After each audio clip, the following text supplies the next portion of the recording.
Hi there, my name is Hannah Maswani. I'm the Director of Mission and Equity Consulting with YWCA McLean County. We have wrapped up our Allyship Institute, and so we are back in action with our regularly scheduled programming of our Think About It Thursday video series. For those of you who did join the Allyship Institute, thank you for a fantastic experience.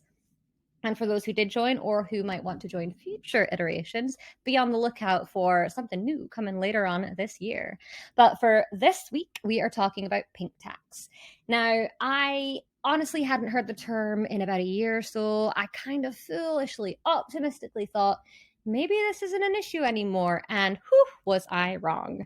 So, for those of you who may not know what pink tax is, it is the tendency for products marketed towards women to be significantly more expensive than those that are marketed towards men. So, I'm not just talking about gendered products that have to do with specifically, what one expects a woman's body to look like, etc. I'm talking about everything from laxatives to calculators. So what pink tax does is it charges on average 7% more for products that are pink or geared towards women than it does for those geared towards men.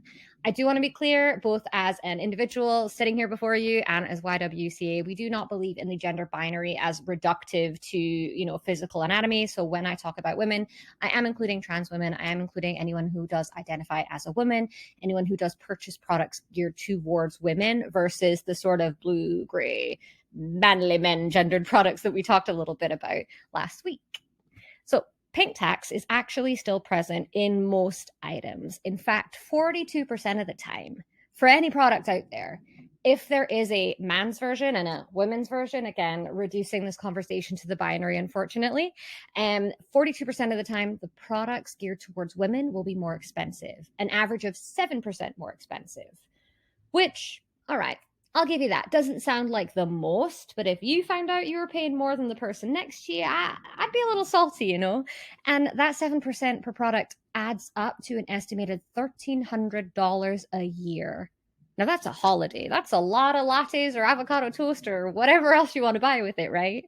And the 7% is, again, just an average. So while there are products that are not more expensive, particularly for women, there are a lot that are a whole lot more expensive than the male alternatives. For example, women pay 92% more for dry cleaning our shirts, even though our shirts typically are smaller and made of cheaper material, as we'll get into. But then we also tend to spend 54% more for haircuts. Is that why I'm bald-headed? We'll never know. Some specific examples that we see of pink tax here is around personal care products. So we're talking shampoos, lotions, all the good potions that we enjoy. A lot of them are geared towards self-care in ways that are super, super gendered. Now, I do not want to begrudge anyone who loves a bath bomb. I do enjoy my pampering products too. But what we're seeing is marketing agencies for corporations seeing a new option to charge a whole lot more money for products for women that they don't necessarily do for men. We also see this with clothing, whether it's adult clothing or children's clothing. We see it for home health care. Again, thinking about the way that the concept of self-care is both not only a commercial concept, but a gendered concept, right? We've made wellness marketable in really gendered, economically unfair ways. And then also toys, right? So if you have children or are shopping for children or just, wandering around the aisles of your local Target, you'll notice that little girls' toys typically are more expensive than little boys' toys. This chart here from the aforementioned study in New York will show that if you look towards your right-hand side of the screen, the price differential, typically women's dress shirts, 13% more than men's dress shirts, same with shirts, same with socks.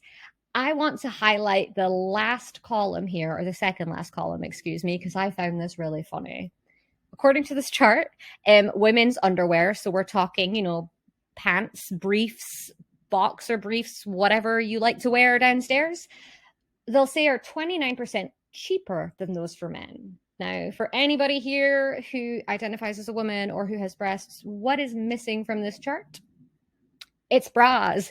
They do not take into account the fact that most women typically have to wear a bra outside of the home or even inside of the home, whether that's for comfort level or just societal expectations, right? Bras can cost anywhere from $20, $30 to $200 to $300. Some of the more popular underwear lingerie brands those that have their own fashion shows, for example, we know the one, they keep it secret. Their bras cost on average $50 to $60 per bra. And then we're talking about all the products to wash and maintain them. So this little fact down here about women's underwear being 29% cheaper, I call into question. Bras being a taboo, perhaps that's why they do not put it in the chart. But the main taboo that we have seen talked about in recent years, and Illinois actually gets a shout out for doing pretty darn well in terms of gender justice, is menstrual products. So prior to 2016, I believe, for Illinois, but it might be a little bit later. I'll fact check myself in the comment section. Tampons and pads were considered luxury items. I'm going to repeat that. Tampons and pads were considered luxury items. We as a society, both in the US and then also globally, we don't talk about periods. In fact, the fact that I'm sitting here talking about menstruation, my own grandma would tell me to just stop talking about it, because it's not what we do. We've been socialized to see women's anatomies as like gross and get thee to the red tent. But when we don't talk about bodily functions like this, when we don't normalize conversations about wellness, and this could be a whole other tangent, we don't have conversations around what health is, normalizing conversations about when things maybe aren't healthy, right? We don't talk about uplifting people's bodies and women's bodies as being creators of life, right? There's so many different things. That's for another week. But I want to talk about it in terms of when we don't talk about this in the concept of pink tax.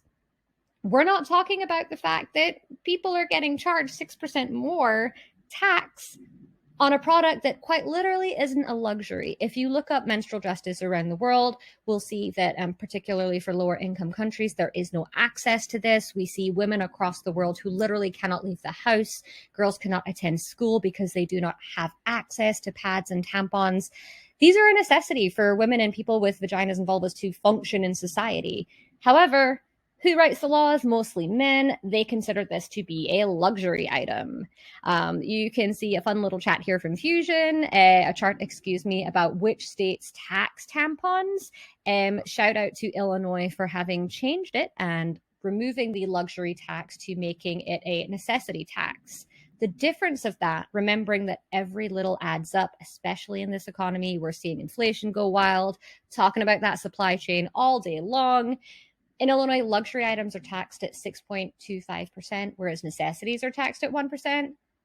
Thank goodness for 2016 when they changed that law. So we're seeing these things become more financially accessible. It's also one of those things where we don't see them advertised, or we don't have access to them in different stores and different neighborhoods. So I want us to just remember, when we talk about things like food deserts, we're also talking about purchase deserts in terms of things like this, in terms of women and girls' access to pads and tampons so that they can go about their daily life without fear of being shamed. Because again, we have so many taboos around women's bodies. But it doesn't end there. So for folks who might think, okay, well, you just said they got rid of pink tax on tampons. What's the big deal? There are so many other examples, and I've included just a few favorites of mine. I highly encourage you to Google examples of pink tax, because the internet came through. We're seeing shampoo products here where there's a 20% difference. We're seeing Body Glide, aka Chub Rub, for anyone who might not know what that is. So runners will use it to prevent chafing. We see the difference is $9.99 to $7.99, so a $2 difference. We're seeing a lower quality drill from Black & Decker that is more expensive simply because it's pink. Calculators being $5 more expensive just about. Shaving cream being almost 50, 60 cents more expensive. Don't fact check my math. I realize I goofed that one up. We're also seeing Dulcolac laxatives, where in fact the pink one is less strong because women's bodies typically are smaller, is still more expensive. Razors are primarily the main culprit that you'll see, where women's razors are not only lower quality, but higher priced, because we sort of buy into that branding of if it's pink, if we see the woman shaving her already bald leg, whereas men's razors, you can get a bag for a few dollars, right? We're also seeing it in terms of children's toys, as I mentioned. So quite literally the same baby toy here on your right-hand screen, 50 cents more expensive just because it's pink. These were two of my favorite examples. By favorite, I mean not favorite at all. The ankle support, the one for women, literally has less material.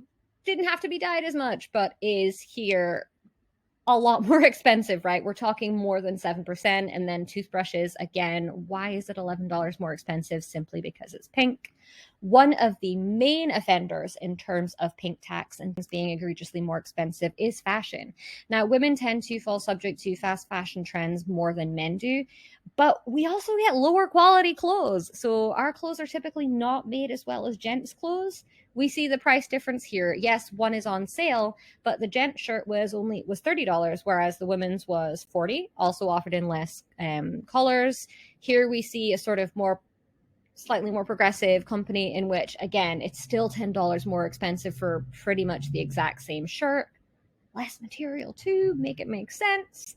I mentioned this sort of myth of fashion and style. I did a lot of research to fact check myself because there's this myth that clothing companies have a certain amount of money that they can dedicate to men's fashion and women's fashion. And because of styles and trends, well, they have more budget wiggle room to spend on men's clothes because a t-shirt is a t-shirt, right? Whereas is peplum in style? Is it an empire waist dress? For women, there's more options. So they kind of say they divide it accordingly. That's kind of a myth that I want to call that out because who decides what percentage gets spent on men's clothes versus women's clothes? The corporation. So they have the right to change that and offer equally high products for men and women. And it's also this self-fulfilling myth about low quality items. So if you haven't checked out LuLaRoe, any of the documentaries around there, one of the many pictures here about how we're just sort of expected to take less quality items, but still pay more than a man might for a similar item as well, right? So I wanted to call this out because it's not a question of, well, that's how we've always done it, because we get to challenge that. We get to push back. We get to support businesses that take better care of their clients, right? This is a little moment I want to take from a friend, Liz. We often joke about the fact that women's clothes, we also don't get pockets because it ruins the silhouette. These are two of my favorite memes, if you will. The idea that we can and do as women turn into sort of X-Men, if you will, in our ability to hold things because we don't have pockets. Is it a ploy so we buy purses? Who can say, right? But this idea that we're not in a society where we're given as high quality products, but we're paying more for clothes that do less. So for anyone who's ever had a night out on the town, hopefully pre-COVID, you know that you'll have to bring a purse or maybe have to keep your jacket with you because you want to keep your wallet on you. You want to keep your money on you. You want to keep your phone on you. And if you have a friend or a partner who's a man, sorry, gents, you're going to have to come through and help us out with carrying these, right? Because our clothes do not have that option. I wanted to uplift Karen Duffin, who's an economist with NPR, and she said so succinctly that she thinks the economy is a jerk because while pink tax does focus on the fact that women's items, whether it's our clothes, our beauty care items, what have you, are more expensive, we're also held to a higher standard on our appearances. Now, I don't typically wear makeup, and part of that is because when I used to, and if I took a day away from wearing it, folks would be like, are you sick? Are you okay? Right. But our appearances are sort of challenged and questioned more, right? So we're paying more for products that society deems we need more.